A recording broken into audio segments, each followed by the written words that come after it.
PR Connections Radio presents. Welcome to Vegas Hockey Hub here on PRConnectionsRadio.com, the voice of new media. I'm your host, Ian Rachiele.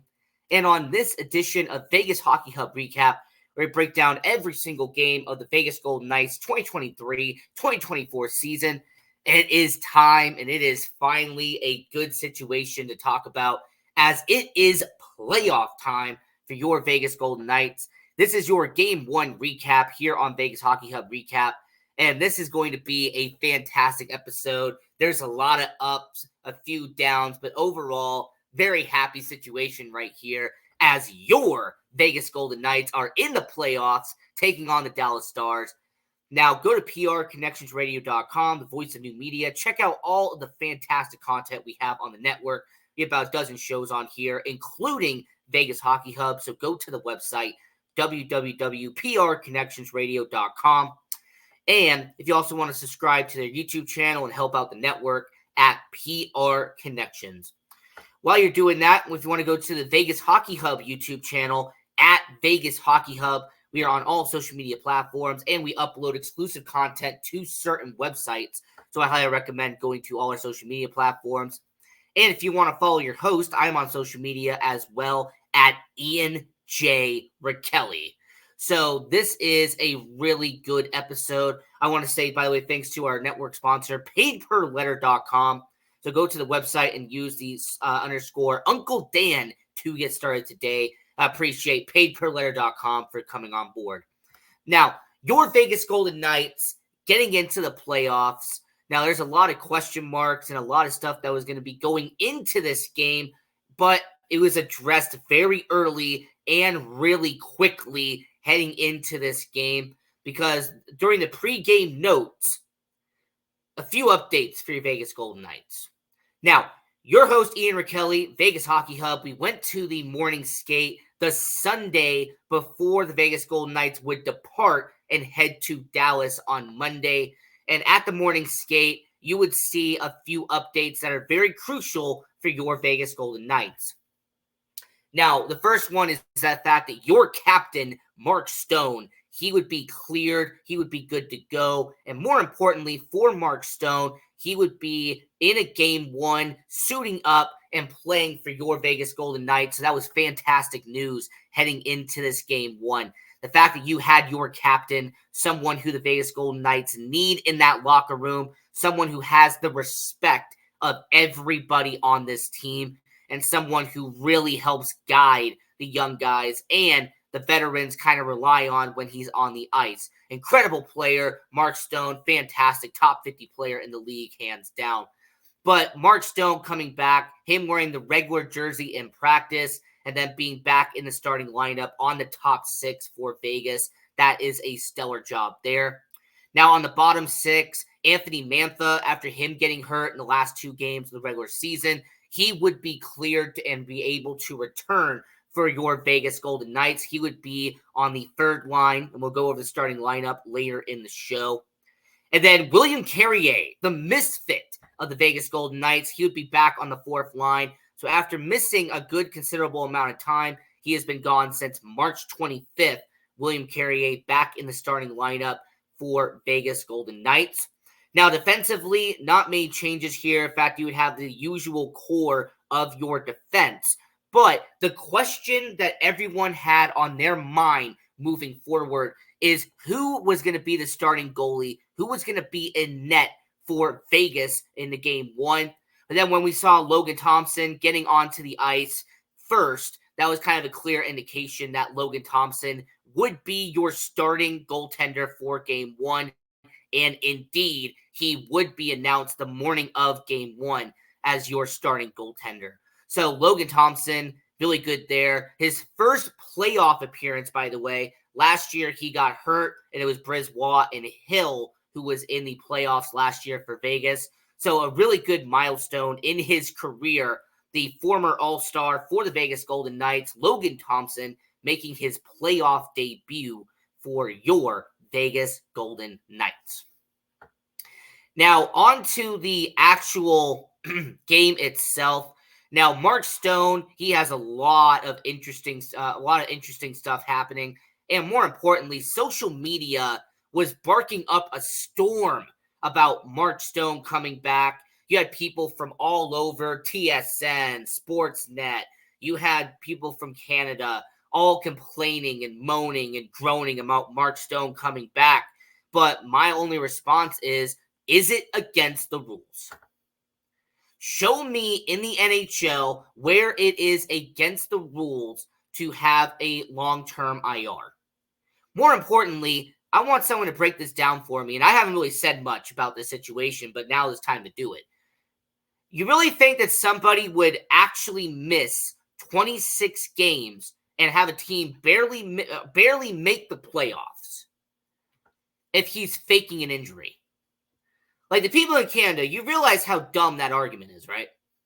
The fact that you have a guy who thinks that he purposely faked an injury so that he wouldn't be on the ice. The guy who's a leader in the locker room. A guy who's a captain for Vegas. And there's some people saying that he faked an injury.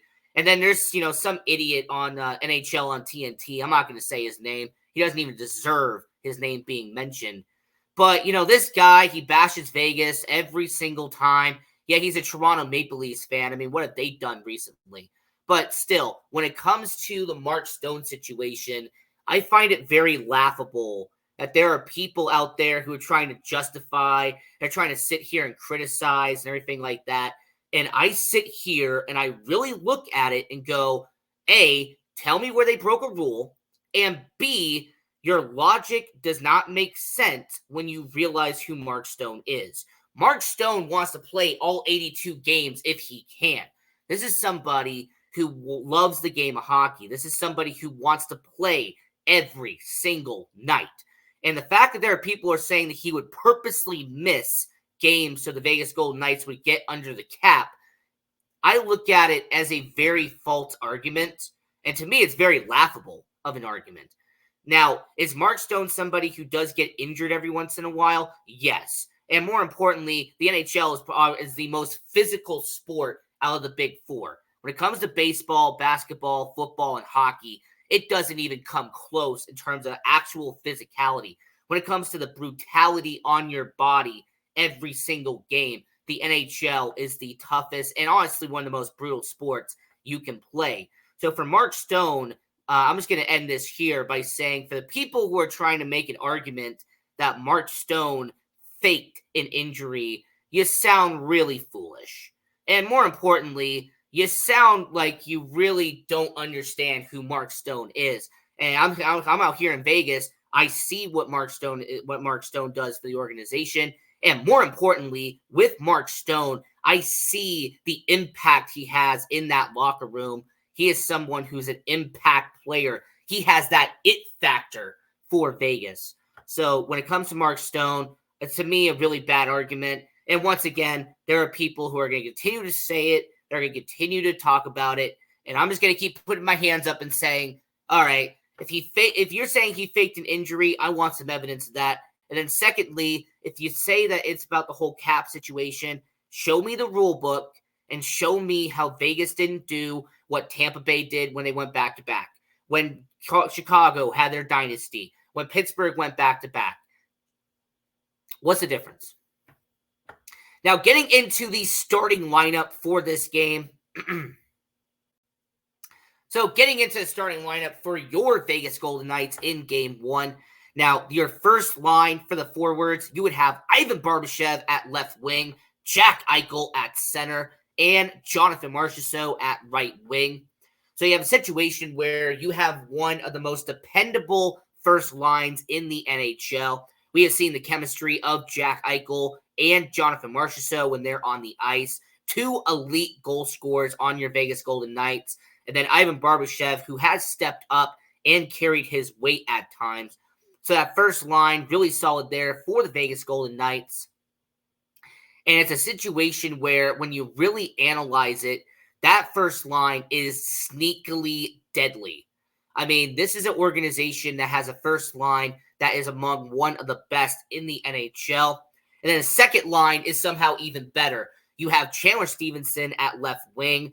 You have Tomas Hertl at center. and you have Mark Stone at right wing. And this is a lineup that some people would wish they had. I know some people are jealous of the fact that Vegas Golden Knights have a second line like this. The fact that you have Hurdle, you have Stevenson, and you have Stone. You have three guys who can shoot the puck and deliver when need be. You have Chandler Stevenson, who's one of the best guys in order to getting the puck to somebody else. If you need somebody to rack up a bunch of assists, Chandler Stevenson's that guy. Hurdle, we have seen what he's done in the playoffs before. He has been a playoff hero in San Jose. He even did it against Vegas a couple of years ago, so we know what he can do. And then Mark Stone. I mean, I've already sung his praises already on this show. You know who he is. It's very happy to have Mark Stone back on this starting lineup for your Vegas Golden Knights. Third line is a very interesting situation there. You have Brett Howden at left wing. You have William Karlsson at center and Anthony Mantha at right wing. So Brett Howden, he comes in over Michael Amadio. He goes in over Pavel Dorofeev. There were some people who were questioning it. There were some people who were kind of looking at it differently on social media. But in terms of defense, in terms of playoff experience, I understand why Brett Howden went in. If a lot of people don't remember, last year, Brett Howden had a really solid playoff series as he was actually with Stevenson and Stone on that line last year. So Brett Howden, due to the defense and playoff experience at left wing. At center, you have William Karlsson, the 30-goal scorer this season for Vegas. And then at right wing, you have Anthony Mantha. This guy, 20-goal scorer and a good defensive-minded guy you can have on the lineup. And then your fourth line has actually been a constant over the last couple of years, and they are now back for the playoffs. At left wing, you have an original misfit in William Carrier. At center, you have Nick Waugh. And at right wing, you have Keegan Kolesar. So once again, they are back together. That fourth line, they've been for the last 4 or 5 years kind of been as a good unit. The chemistry's there. The line does pretty well. William Carrier, despite him having some injury issues and concerns, we know what he can do in the playoffs. He has been a steady hand for Vegas over the last couple of years. Nick Waugh scored about a dozen goals this year for Vegas, and that's really good for a fourth-line center to be able to do. And, you know, when you really sit here and analyze that in the whole Nick Waugh situation, yeah, really good job there. And then Keegan Kolesar, a good body to have, someone who can, you know, use his size and use his ability to get under people's skin. And more importantly, if you need somebody to drop the gloves or defend a teammate here or there, Keegan Kolesar, one of the best to do it. So that fourth line, who we've definitely talked about on this show, in fact, that was one of our most recent episodes, was breaking down the fourth line and how valuable it is to your Vegas Golden Knights.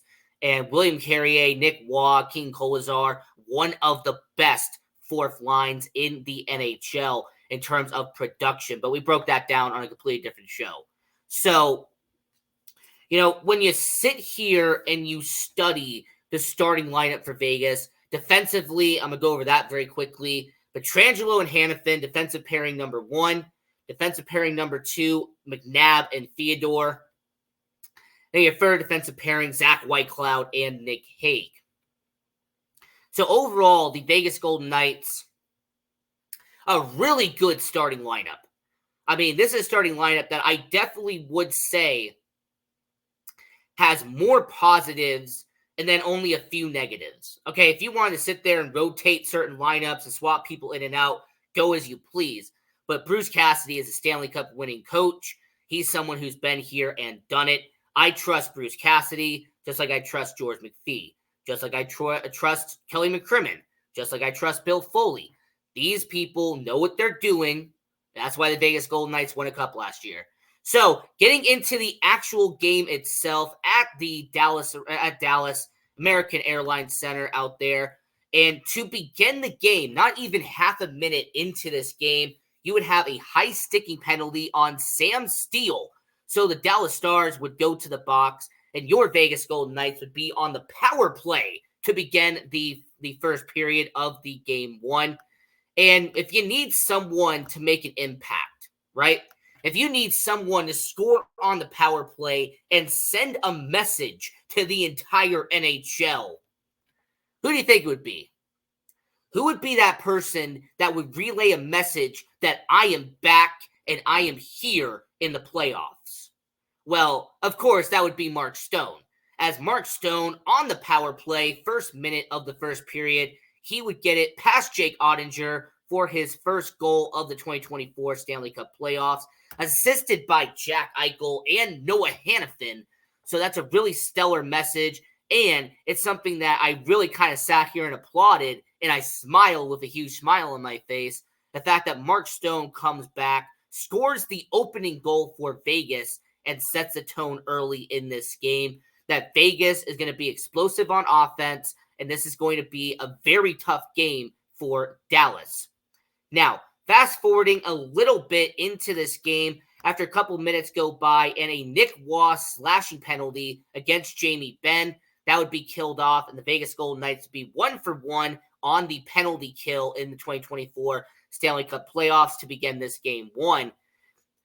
About halfway into the first period, the Vegas Golden Knights would get on the board once again. They would light up the lamp, and who else but Jonathan Marchessault with his first goal of the 2024 Stanley Cup playoffs, picking up from what he did last year, and that was the Conn Smythe Trophy winner as your playoff MVP this past playoff. He continues that. He continues a great 2023-2024 season by getting a goal in the Stanley Cup playoffs.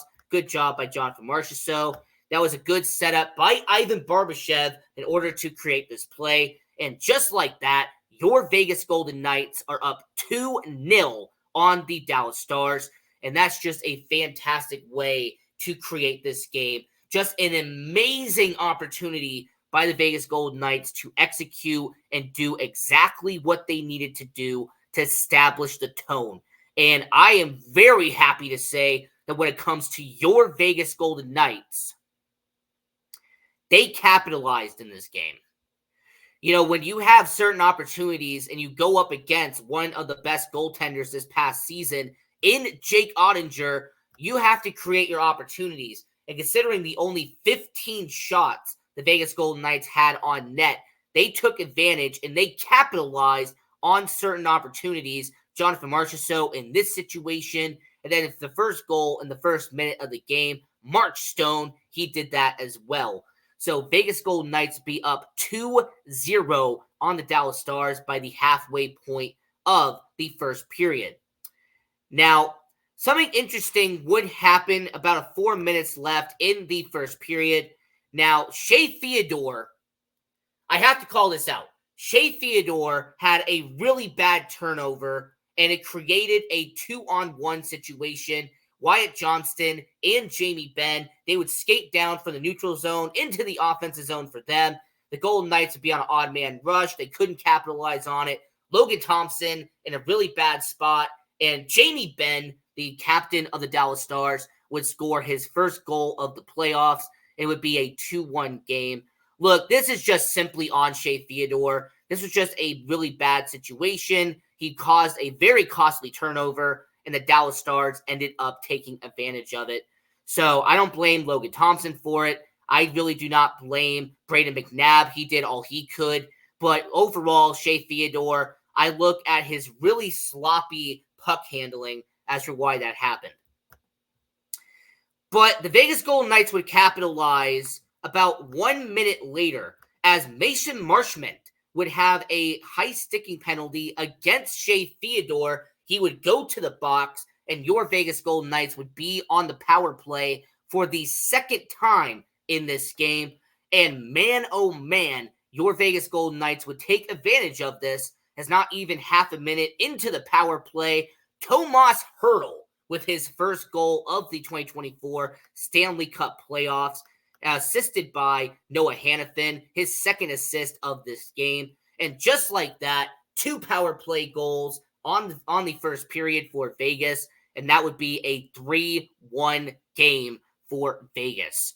So overall, that was a fantastic setup, and I really appreciate the fact that you had a second line in Hertl and Stone who scored 2 of the first 3 goals.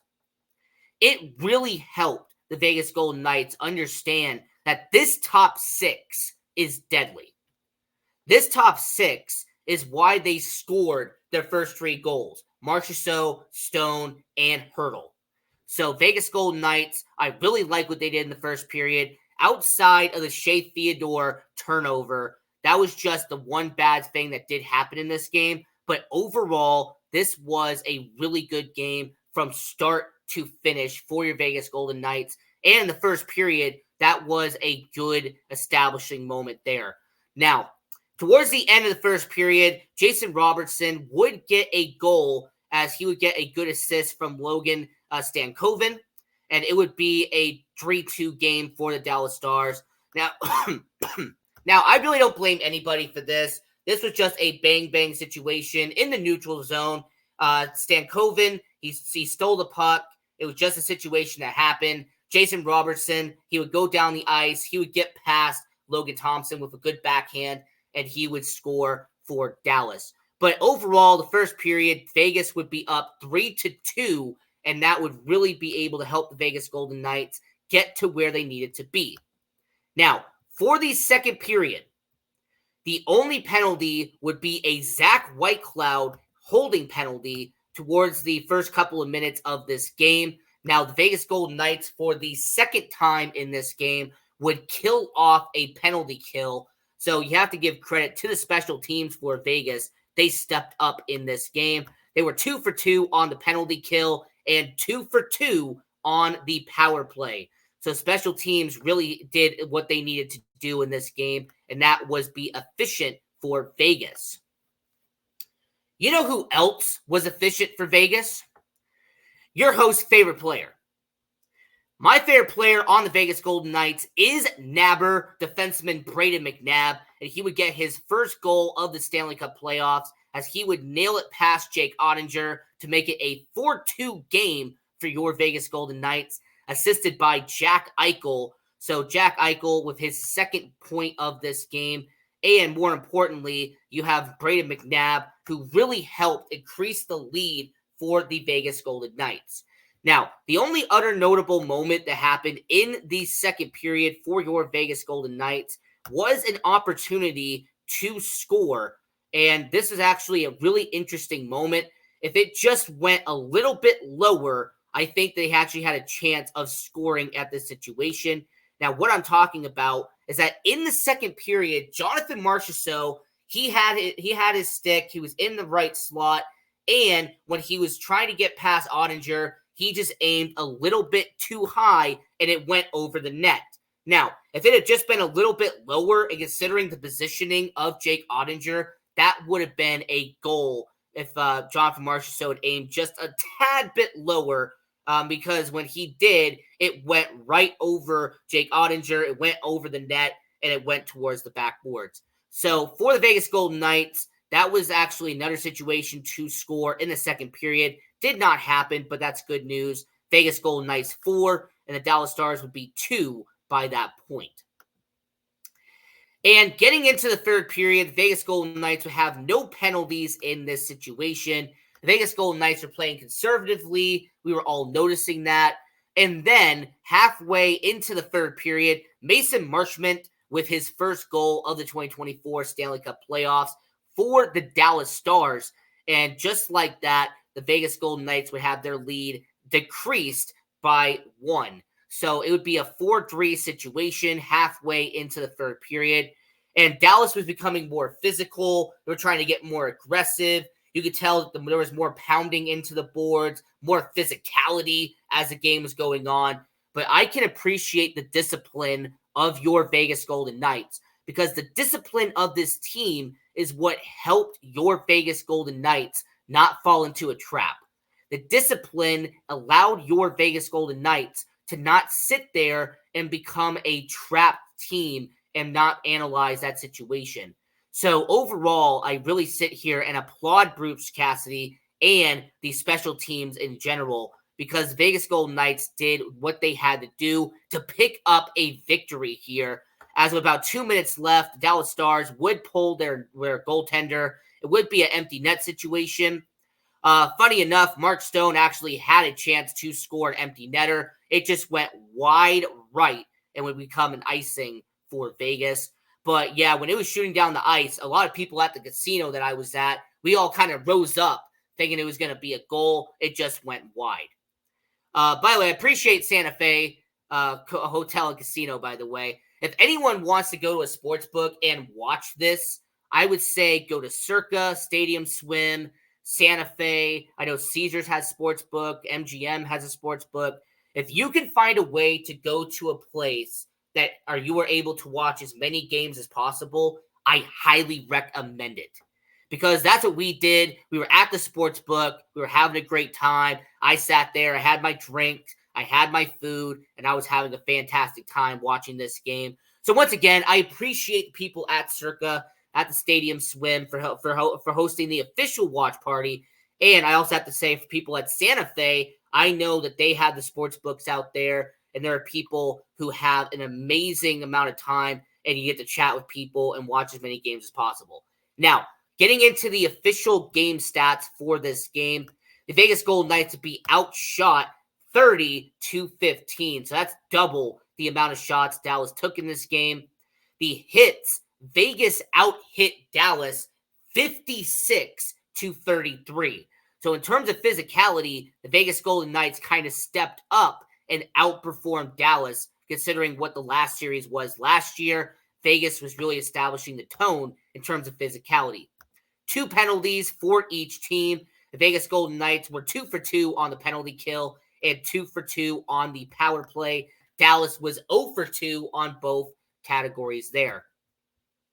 In the faceoff circle, Dallas had a slight advantage here, a 55% winning percentage in the faceoff circle for the Dallas Stars. Now, the rest of the stats here with your Vegas Golden Knights game 1, the Vegas Golden Knights outperformed Dallas in 2 main categories. In terms of blocked shots, the Vegas Golden Knights had 20, Dallas had 15. And in terms of time of possession, the Vegas Golden Knights actually was able to kind of help the Vegas Golden Knights by taking care of what they needed to do. Now, the takeaway situation, Dallas did have 15 takeaways. The Vegas Golden Knights had 10 there. And what I really sit here and analyze as we're getting towards the end of the show, this was a team that, in terms of hits, I'm going to back up real quick, and I'm going to give credit to one guy. Nick Waugh had 8 hits in this game. Like, Nick Waugh is actually somebody that really didn't get enough credit in this game. He had 2 block shots, 8 hits, a takeaway. This is somebody who really did a solid job in this game for the Vegas Golden Knights. And he's not going to get enough credit. I understand that. But when it comes to Nick Waugh, I really appreciate what he did in this game. And I will sit here and say with Nick Waugh, this is a situation where this is a guy who, on a 4th line center, normally those guys don't get enough credit to begin with. But overall, really good game by Nick Waugh. I mean, 8 hits. I know Barbashev had about 7 on the box score for him. Now, the player of the game, we've been doing this all year long. The player of the game for game 1 is Brayden McNabb for that elite goal in the second period. Helped establish the Vegas Golden Knights picking up the win and getting the final score and helped the Vegas Golden Knights wrap up this victory here. So Brayden McNabb, fantastic performance by him, and he gets your player of the game for game 1, Vegas Golden Knights, Dallas Stars. Now, for game 2, it's very important. For game 2, for your Vegas Golden Knights, we're going to do our recap at the exact same time here on PR Connections Radio. And put it on your calendar, bookmark it, whatever you got to do. But overall, your Vegas Golden Knights picked up the victory. Solid win here. And this has been a fantastic recap show for your Vegas Golden Knights. So until next time, I'm your host, Ian Rachiele. And continue watching hockey. Go support junior hockey. And go Knights. Go. PR Connections Radio thanks you for watching this podcast. Check out more episodes of this show and our others at prconnectionsradio.com.